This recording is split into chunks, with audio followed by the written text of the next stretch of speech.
والصلاة والسلام على نبينا محمد وعلى آلہ وصحبہ اجمعین اما بعد۔ رات 16واں پارہ پڑھا گیا اور اس پارے میں سورہ کہف بھی داخل ہے۔ سورہ کہف کا کچھ حصہ 15ویں پارے میں ہے اور کچھ حصہ 16ویں پارے میں ہے۔ سورہ کہف کا جو آخری حصہ ہے، اس حصے میں اہم واقعہ آیا ہے موسیٰ علیہ السلام کا اور خضر علیہ السلام کا۔ زیادہ مشہور لفظ ہے خضر، ویسے خضر بھی بول دیتے ہیں لیکن زیادہ مشہور ہے خضر۔ تو موسیٰ علیہ السلام اور خضر علیہ السلام کا بہرحال یہ واقعہ آیا ہے۔ واقعہ کچھ یوں ہے، تفصیلات میں تو نہیں جا سکتے لیکن مختصر طور پہ، کہ موسیٰ علیہ السلام سے سوال کیا گیا کہ کیا آپ سے بھی زیادہ کوئی علم رکھنے والا ہے؟ تو انہوں نے کہا تھا کہ مجھ سے زیادہ علم رکھنے والا کوئی نہیں ہے۔ کیوں کہا تھا؟ کیونکہ سمجھتے تھے کہ میں نبی ہوں اور نبی کے اوپر وحی نازل ہوتی ہے، نبی کے اوپر جبریل علیہ السلام اللہ کی طرف سے دین اور شریعت لے کر نازل ہوتے ہیں، تو نبی سے بڑھ کر علم والا کون ہو سکتا ہے؟ تو انہوں نے کہا تھا کہ میں ہی سب سے زیادہ علم رکھنے والا ہوں۔ اللہ رب العزت نے موسیٰ علیہ السلام کی رہنمائی کی جناب خضر علیہ السلام کی طرف کہ وہ زیادہ علم رکھنے والے ہیں، آپ ان کی طرف جائیں، ان کے پاس پہنچیں۔ تو موسیٰ علیہ السلام نے سفر کیا، اور یہ سفر کس لیے ہے؟ علم لینے کے لیے۔ اس سے پتہ چلا کہ علم کے لیے سفر کرنا چاہیے۔ تو موسیٰ علیہ السلام پہنچتے ہیں، خضر علیہ السلام سے ملاقات ہوتی ہے اور کئی ایک اس میں باتیں ہوتی ہیں، کٹھے سفر بھی کرتے ہیں۔ اس سفر میں موسیٰ علیہ السلام نے خضر علیہ السلام سے یہ طے کیا تھا کہ میں آپ سے علم لوں گا، اور خضر علیہ السلام نے آگے سے کہا تھا کہ میں علم دوں گا لیکن میری شرط ہے۔ شرط کیا ہے؟ کہ آپ میری ہر بات مانیں گے۔ تو موسیٰ علیہ السلام نے کہا تھا بالکل ٹھیک ہے۔ جب چلے تو جس کشتی میں بیٹھے موسیٰ علیہ السلام نے اس کشتی میں کیا کر دیا؟ سوراخ کر دیا۔ اور جی خضر علیہ السلام نے جب کشتی میں بیٹھے تو خضر علیہ السلام نے اس کشتی میں کیا کر دیا؟ سوراخ کر دیا۔ اس کے بعد ایک اور واقعہ یہ پیش آیا کہ ایک نوجوان، ایک لڑکا، اس کو بغیر کسی وجہ کے خضر علیہ السلام نے قتل کر دیا۔ پھر ایک جگہ ضیافت کے لیے گئے کہ ہماری ضیافت کی جائے۔ جن لوگوں سے یہ مطالبہ کیا، جس گاؤں والوں سے مطالبہ کیا، انہوں نے ان کی ضیافت کرنے سے انکار کر دیا۔ وہاں ایک دیوار گرنے والی تھی، خضر علیہ السلام نے اس دیوار کی اصلاح کر دی، اس کو ٹھیک کر دیا۔ موسیٰ علیہ السلام نے ان تینوں کاموں میں خضر علیہ السلام پہ اعتراض کیا، اور خضر علیہ السلام نے موسیٰ علیہ السلام کی اس معاملے میں کچھ زیادہ پرواہ نہیں کی۔ آخر میں جا کر بتایا کہ اصل میں حقیقت کیا تھی، کشتی میں سوراخ کیا تو کیوں، اس بچے کو قتل کیا تو کیوں، اس دیوار کی اصلاح کی، اس کو ٹھیک کیا تو کیوں۔ تو یہ واقعہ بہت زیادہ اہمیت رکھتا ہے، اس میں بہت سے دروس ہیں، بہت سے فوائد ہیں، بہت سے سبق ہیں۔ لیکن فی الحال میں جس موضوع پہ بات کرنا چاہتا ہوں وہ یہ ہے کہ خضر علیہ السلام نبی تھے یا ولی تھے؟ جی نبی تھے۔ کیسے پتہ چلا آپ کو نبی تھے؟ کیسے پتہ چلا آپ کو کہ وہ نبی تھے؟ خضر علیہ السلام فرما رہے ہیں۔ خضر علیہ السلام، وہ تو میں کہہ رہا ہوں نا تو میری رائے غلط بھی ہو سکتی ہے. جو وہ کام کر رہے تھے وہی نظر ہوتی تھی کہ یہ عام طور پہ ہمارے معاشرے میں چونکہ قبر پرستی کا غلبہ ہے اور پیر پرستی کا غلبہ ہے، پیروں کو بہت اہمیت دی جاتی ہے، جنہیں ولی قرار دیا جاتا ہے، ولی ہیں یا نہیں الگ موضوع ہے، ان کو زیادہ ہی اہمیت دی جاتی ہے. تو ایسے لوگ جو ہیں، دوسرے لفظوں میں آپ کہہ لیں صوفی حضرات، صوفی حضرات یہ چاہتے ہیں کہ خضر کو نبی نہ مانا جائے. کیا مانا جائے؟ ولی. بولیے ذرا، کیا مانا جائے؟ ولی. فائدہ کیا ہوگا ان کو؟ فائدہ ان کو یہ ہوگا کہ ولی کی شان دیکھو کہ ولی کے پاس اللہ نے نبی کو بھیجا ہے، نبی ولی کے علم کا محتاج ہے. ولی کی شان دیکھیے ذرا، اور یہ دیکھیے کہ ولی کیا کچھ کر دیتا ہے جس کا نبی کو بھی پتہ نہیں ہوتا. ولی نے کشتی میں سوراخ کر دیا، ولی نے بندہ مار دیا، اور نبی کے پاس چونکہ اندرونی علم نہیں تھا، باطنی علم نہیں تھا، بس ظاہری علم تھا، وہ اعتراض کرتے رہے. لیکن جو ولی نے کیا وہ ٹھیک تھا. اور آج بھی آپ کو مزاروں درباروں کے ارد گرد ایسے لوگ مل جائیں گے جن سے پوچھا جائے کلمہ پڑھنا آتا ہے؟ نہیں. نماز پڑھتے ہیں؟ نہیں. روزے رکھتے ہیں؟ نہیں. تو بھئی آپ ولی کس بات کے؟ وہ کہتے ہیں ہمارے پاس خاص علم ہے، یہ مولویوں والا علم اور ہے، ہمارا علم اور ہے. تو یہ نظریات رکھنے والے چاہتے ہیں کہ خضر کو کیا مانا جائے؟ ولی مانا جائے، نبی نہ مانا جائے. لیکن صحیح بات یہ ہے کہ وہ اللہ کے نبی ہیں. وہ اللہ کے کیا ہے؟ نبی ہیں. کیا دلیل ہے کہ وہ اللہ کے نبی ہیں؟ اسی واقعے میں کئی دلائل ہیں جن سے پتہ چلتا ہے کہ وہ اللہ کے نبی تھے. مثال کے طور پہ کشتی میں سوراخ کیا، کسی کے مال کو نقصان پہنچانے کی اجازت ہے جی؟ وہ غریب تھے، مسکین لوگ تھے جن کے پاس کشتی تھی، اسی کے ذریعے بیچارے محنت مزدوری کرتے تھے، کرایہ لیتے تھے اور گھر کا خرچہ چلتا تھا. ان کی کشتی کو نقصان پہنچانا جائز نہیں تھا. نوجوان کو، بچے کو قتل کیا ہے اور بظاہر اس کا کوئی قصور بھی نہیں ہے، تو اس کو قتل کرنا جائز نہیں تھا. تو یہ سارے کام کیے. موسیٰ علیہ السلام نے اعتراض کیا تو آخر میں کہتے ہیں وَمَا فَعَلْتُهُ عَنْ أَمْرِي، میں نے جو کچھ کیا اپنی طرف سے نہیں کیا. جو کچھ کیا اپنی طرف سے، تو پھر کس کے حکم پہ کیا ہوگا؟ اللہ کے حکم پہ. اور جس کے اوپر وحی نازل ہو وہ ولی نہیں ہوتا، وہ کیا ہوتا ہے؟ وہ نبی ہوا کرتا ہے. اس کے ساتھ ساتھ اسی واقعے میں آپ یہ دیکھیں کہ موسیٰ علیہ السلام کہہ رہے ہیں هل اتبعک علی ان تعلمنی مما علمت رشدا، میں آپ کا پیروکار بننا چاہتا ہوں. کون کہہ رہے ہیں؟ موسیٰ. اس شرط پہ کہ جو علم آپ کے پاس ہے مجھے بھی دیں. کیا یہ الفاظ کوئی ولی نبی سے کہے گا، یا نبی ممکن ہے کہ نبی سے کہے؟ نبی سے کہے یہ تو ممکن ہے، لیکن نبی ولی سے کہے تم مجھے علم دو. بھئی ولیوں کے پاس تو علم آتا ہے نبیوں کے ذریعے. ولیوں کے پاس علم آتا ہے کن کے ذریعے؟ نبیوں کے ذریعے. یہ کیسے ممکن ہے کہ نبی عام ولی سے کہے کہ مجھے علم دو؟ اس کے علاوہ ستجدنی انشاء اللہ صابرا ولا اعصی لک امرا، موسیٰ علیہ السلام کہہ رہے ہیں کہ میں آپ کی پیروی کروں گا، آپ کے ساتھ صبر کروں گا، کوئی اعتراض نہیں کروں گا، اور آپ کے کسی بھی حکم کی خلاف ورزی نہیں کروں گا. غیر مشروط اطاعت کس کی ہوتی ہے؟ یا اللہ کی یا اللہ کے رسول کی. غیر مشروط کا مطلب کیا ہوتا ہے جی؟ بغیر شرط کے. والدین کی اطاعت مشروط ہے کہ غیر مشروط؟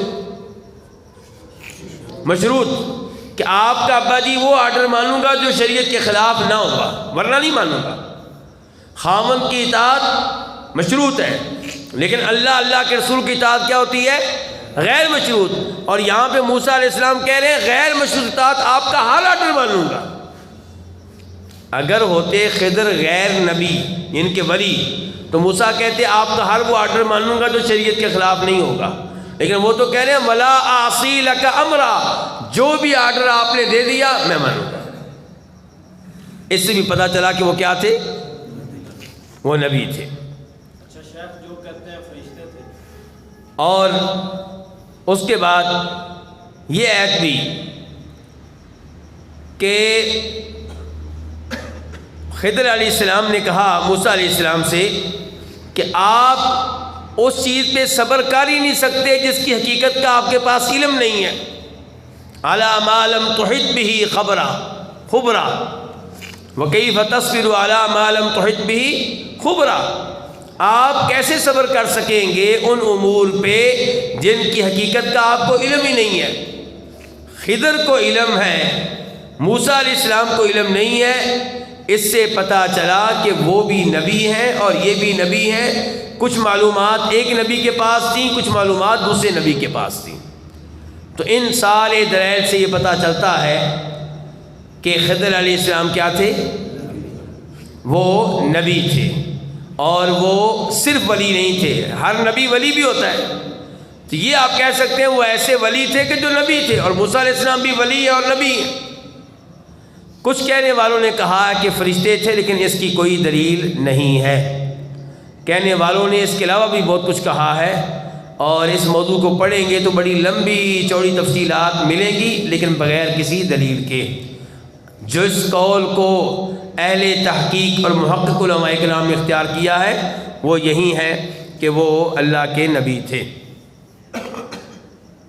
اچھا، خضر علیہ السلام زندہ ہیں کہ فوت ہو چکے ہیں؟ فوت ہو چکے ہیں۔ یہ آپ کی مسجد میں فوت ہو چکے ہوں گے، باقی مساجد میں جائیں آپ کو پتہ چلے گا۔ باقی مساجد میں جائیں گے آپ کو پتہ چلے گا آپ بھی زندہ ہیں۔ اور آپ کے پاس کوئی ولی ہوتے ہی نہیں، جن کے پاس ولی اور پیر ہیں ان کے ولی اور پیروں کی آج بھی ان سے ملاقاتیں ہوتی ہیں۔ کسی کی مکہ میں ہوتی ہے، بلکہ ایسے وظیفے آپ کو مل جائیں گے۔ کیا مل جائیں گے؟ کس نے بتائے؟ جی ہمارے پیر صاحب کو خضر علیہ السلام نے بتائے تھے۔ تو وہ آج بھی سرگرمی عمل ہیں، باقاعدہ ان کے اولیاء سے ان کی ملاقاتیں ہوتی ہیں۔ آپ کی قوم میں نہ کوئی ولی ہو اور نہ کوئی ملاقاتیں ہوں۔ تو میرے بھائیوں صحیح موقف یہ ہے کہ خضر علیہ السلام حیات نہیں ہے، زندہ نہیں ہے۔ اس کے کئی ایک دلائل ہیں۔ امام بخاری کا بھی یہی موقف ہے کہ وہ زندہ نہیں ہے، امام ابن تیمیہ کا بھی یہی موقف ہے کہ وہ زندہ نہیں ہے، حافظ ابن حجر کا بھی یہی موقف ہے کہ وہ زندہ نہیں ہے۔ دلائل کیا ہے کہ وہ زندہ نہیں ہے؟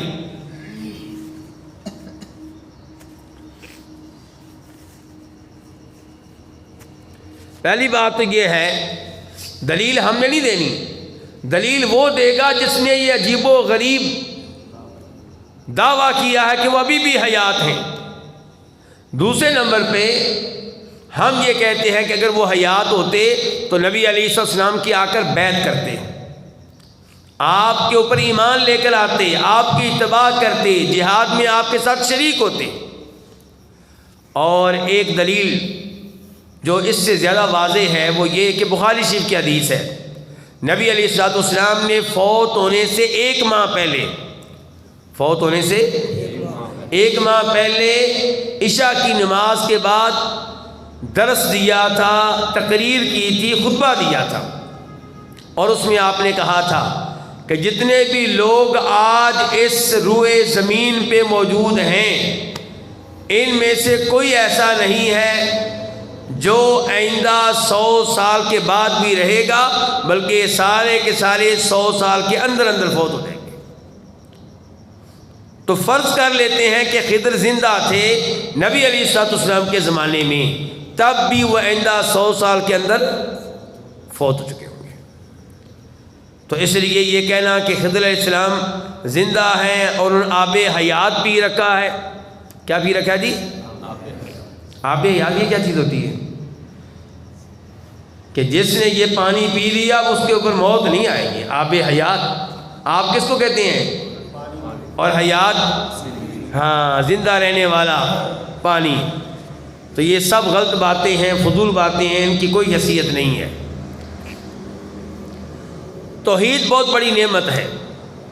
امام ابن تیمیہ رحمہ اللہ نے اپنی کئی کتب میں لکھا ہے کہ کئی حاجی حج کر کے آتے تو مجھ سے کہتے، میری بات توجہ سے سنیے گا ذرا، مجھ سے کہتے کہ ہم نے آپ کو مکہ میں دیکھا ہے، ہم نے آپ کو عرفات میں دیکھا ہے، ہم نے آپ کو مینا میں دیکھا ہے.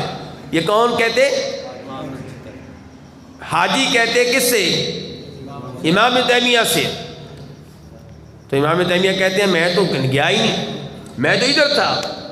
لگتا ہے آپ نے شیطان کو دیکھا ہوگا جو میری شکل میں آیا ہوگا. یہ کون کہہ رہے ہیں؟ امام ابن. اور اگر وہ امام ابن تیمیہ ہوتے دوسرے محلے سے، اگر ابن تیمیہ ہوتے دوسری قوم سے، کہتے لوگوں سن لو، گواہ رہو، یہ حاجی کہہ رہے ہیں، یہ میرے رب کی کرامت ہے، میرے رب نے مجھے ادھر پہنچایا تھا، میں رات گیا تھا، صبح واپس بھی آ گیا تھا، دیکھو انہوں نے مجھے دیکھا ہے ادھر. تو ایک اچھا بھلا ایک جناب والا ایک کرامت بن جاتی اور اچھا بھلا ایک مزار و دربار بھی بن جاتا. ٹھیک ہے. لیکن امام ابن تیمیہ کے اوپر رب کا فضل و کرم ہے. وہ کیا کہہ رہے ہیں؟ بھی میں تو گیا ہی نہیں، تو میری شکل میں جس کو آپ نے دیکھا ہوگا وہ کون ہوگا؟ شیطان میری شکل میں آیا ہوگا.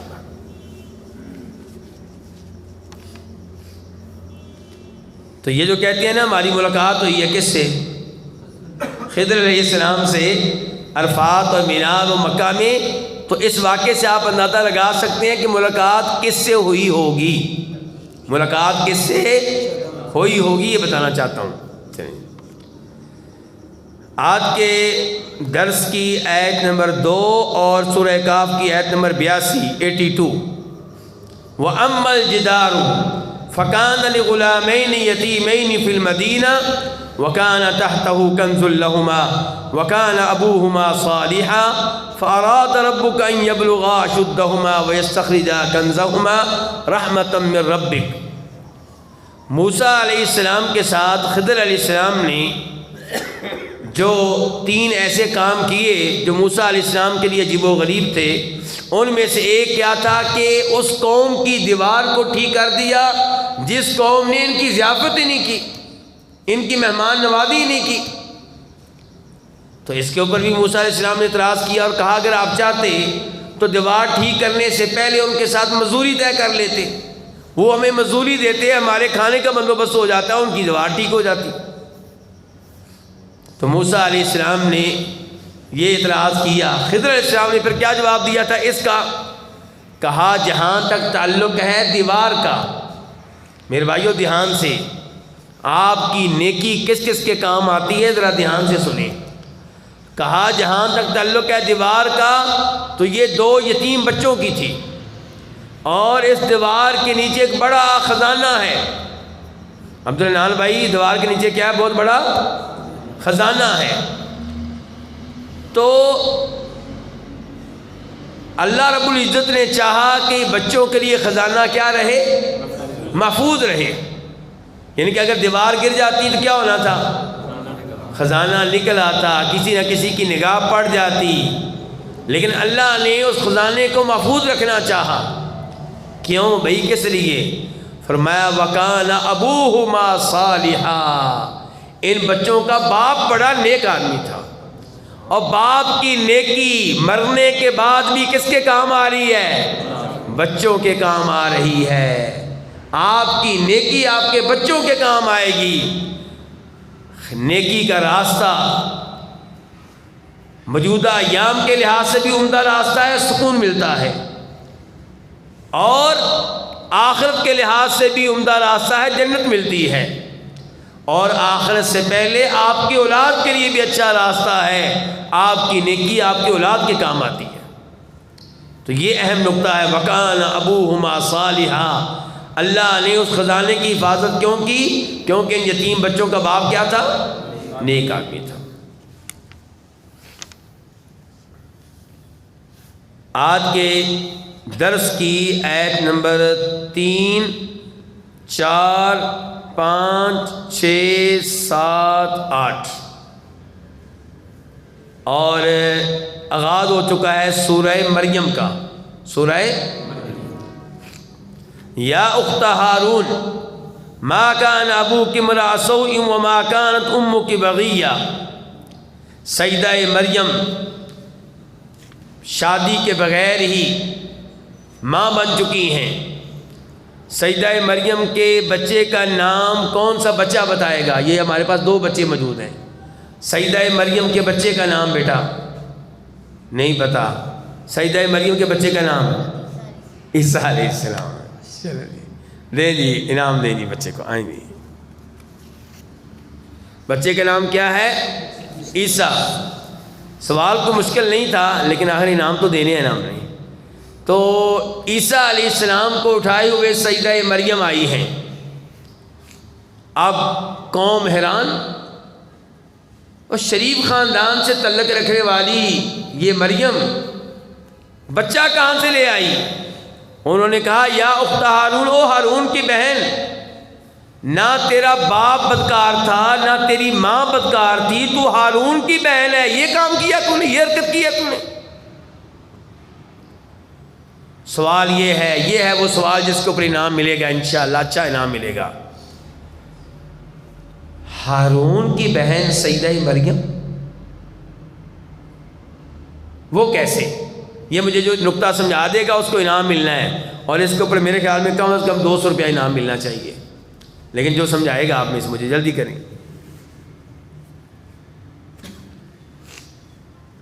جی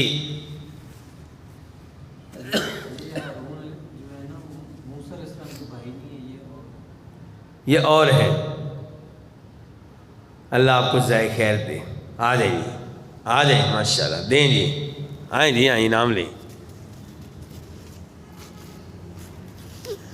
اتنی لمبی چوڑی آپ نے وضاحت نہیں کی، اس لیے 150 روپیہ انعام دیا جا رہا ہے آپ کو۔ اللہ آپ کو جزائے خیر دے۔ پھر بھی بڑی ہمت ہے آپ کی ماشاءاللہ۔ یہ تکا لگایا ہے کہ کوئی علم تھا پہلے؟ ماشاءاللہ ماشاءاللہ۔ دیکھیے بھائی دیکھیے، مغیرہ بن شعبہ، کیا نام لیا میں نے؟ یہ مشہور و معروف صحابی ہیں۔ یہ کون ہے؟ مشہور و معروف صحابی ہیں، مغیرہ بن شعبہ رضی اللہ تعالی عنہ۔ اور مجھے امید ہے کہ یہ وہ صحابی ہیں جو ہمارے علی مرزا صاحب سے بچ نہیں سکے ہوں گے۔ یہ ان صحابہ کے نام میں سے ہیں جو ہمارے علی مرزا صاحب سے بچ نہیں سکے ہوں گے۔ تو یہ مغیرہ بن شعبہ، ان کو نبی علیہ السلام نے نجران بھیجا تھا۔ کہاں بھیجا تھا؟ نجران کس ملک میں واقع ہے؟ سعودیہ میں ہے۔ نجران کہاں ہے؟ سعودیہ میں، یمن کی سائڈ پہ۔ تو وہاں پہ ان کو گورنر بنا کے بھیجا۔ تو وہاں پہ جب انہوں نے سورہ مریم پڑھی تو یہودیوں عیسائیوں نے اعتراض کر دیا۔ انہوں نے کہا آپ سیدہ مریم کو ہارون کی بہن کہہ رہے ہیں، ذرا دھیان سے۔ جی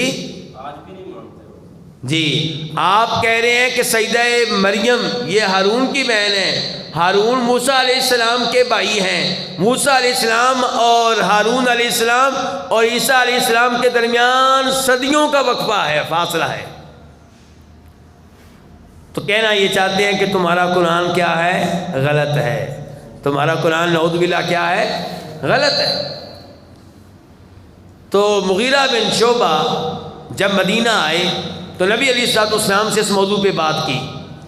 تو آپ نے کہا کہ مغیرہ ان کو بتا دینا کہ وہ لوگ اپنے بچوں کے نام نبیوں کے ناموں پہ رکھا کرتے تھے، صالحین نیک لوگوں کے ناموں پہ اپنے بچوں کے نام رکھا کرتے تھے۔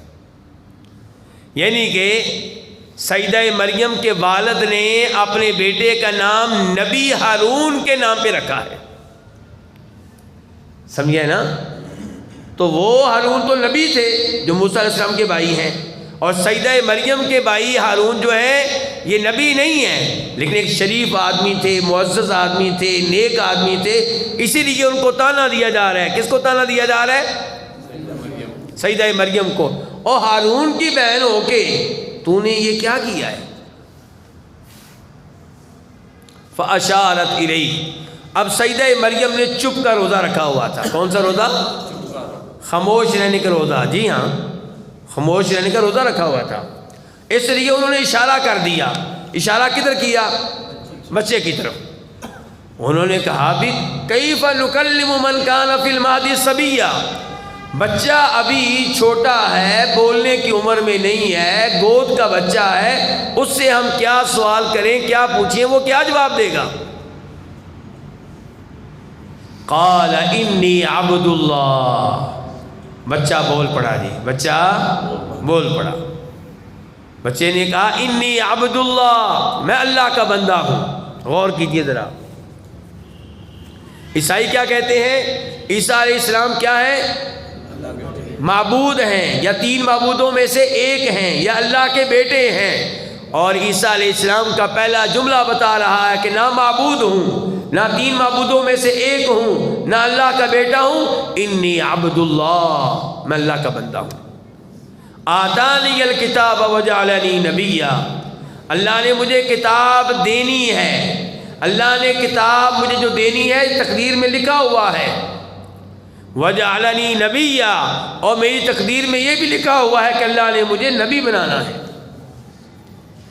وجعلنی مبارکا اینما کنت، میں جہاں بھی رہوں گا بابرکت بن کر رہوں گا، لوگ مجھ سے فائدہ اٹھائیں گے میرے علم سے، اور میں ان کو ہدایت کا راستہ دکھاؤں گا۔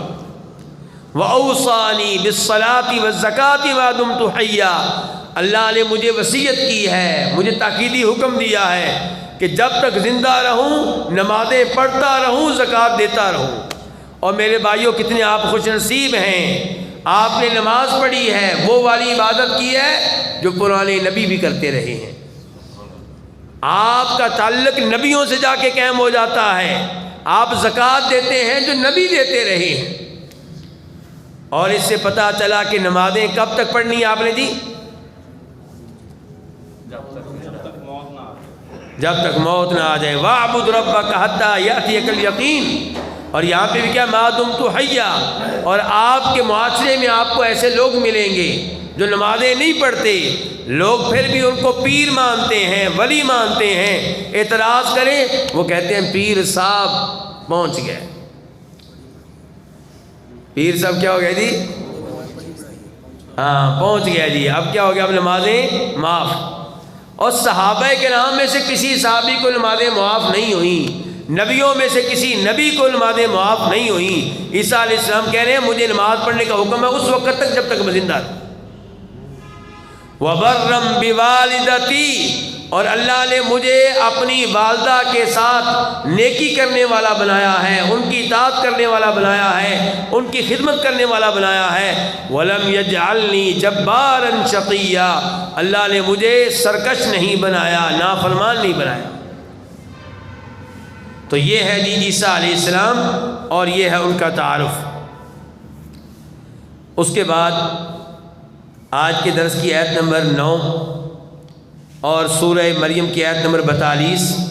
اذ قال لأبیہ یا ابتی لم تعبد ما لا يسمع ولا يبصر ولا یغنی عنک شیئا، جب باپ مشرک ہو، جب باپ غیر مسلم ہو، جب باپ توحید پہ نہ ہو تو اس کے ساتھ سلوک کیسا ہوگا؟ اس کی خدمت کرنی ہے کہ نہیں کرنی؟ اس کی عزت کرنی ہے کہ نہیں کرنی؟ کیونکہ مشرک ہے، اللہ کا دشمن ہے، اور اسے تبلیغ کرنی ہے کہ نہیں کرنی؟ ابراہیم علیہ السلام سے سیکھیے کہ ایک ہی وقت میں ایسے باپ کی عزت بھی کرنی ہے اور خاموش بھی نہیں رہنا، توحید کی دعوت دینی ہے، شرک سے منع کرنا ہے۔ کہہ رہے ہیں یا اباتی، اے ابا جی، لما تعبدون، آپ کیوں عبادت کرتے ہیں ان کی جو سنتے نہیں ہیں؟ وہ رب کیسے ہوگا جو سنتا ہی نہیں ہے؟ اور جب سنتا نہیں ہے تو میری حاجت کو کیسے پورا کرے گا؟ جب سنتا ہی نہیں اس کو کیسے پتا چلے گا کہ میں نے ذکر کیا کہ نہیں کیا اس کا؟ آپ ان کی عبادت کیوں کرتے ہیں جو سنتے نہیں؟ ولا یبصر، اور دیکھتے نہیں، ولا یغنی عنک شیئا، اور جو تجھے کچھ بھی فائدہ نہیں دے سکتے۔ اس کا مطلب ہے رب وہ ہوتا ہے جو سنتا ہے، رب وہ ہوتا ہے جو دیکھتا ہے، رب وہ ہے جو ہر کام کی تدبیر کرتا ہے، جس کے بغیر دنیا کا کوئی کام ہوتا ہی نہیں ہے۔ اس کے بعد آیت نمبر 46 اور 47 سورہ مریم کی۔ اب کیا ہوا؟ تبلیغ کر رہے ہیں ابراہیم علیہ السلام، اب ان کے والد کے الفاظ سنیے۔ قال اراغب انت عن آلہتی یا ابراہیم، اے ابراہیم تو میرے معبودوں سے اعراض کرتا ہے، نفرت کرتا ہے، منہ موڑتا ہے۔ لئن لم تنتہی، اگر تو باز نہ آیا، لارجمنک، پتھر مار مار کے تجھے ختم کر دوں گا، وہجرنی ملیا، اور چلا جا یہاں سے، نکل جا یہاں سے، صحیح سلامت نکل جا ورنہ تیری خیر نہیں ہے۔ ابراہیم علیہ السلام کے ساتھ والد کا انداز دیکھیں اور ان کا انداز دیکھیں۔ اس کے جواب میں کیا کہتے ہیں؟ آیت نمبر 47 کہتے ہیں سلام علیکہ، ابا جی اللہ آپ کو سلامت رکھے۔ سأستغفر لک ربی، میں آپ کے لیے دعائے مغفرت کرتا رہوں گا۔ انہ کان بی حفیہ، میرا رب میرے اوپر بڑا رحم کرنے والا ہے، میرا بڑا اہتمام کرنے والا ہے۔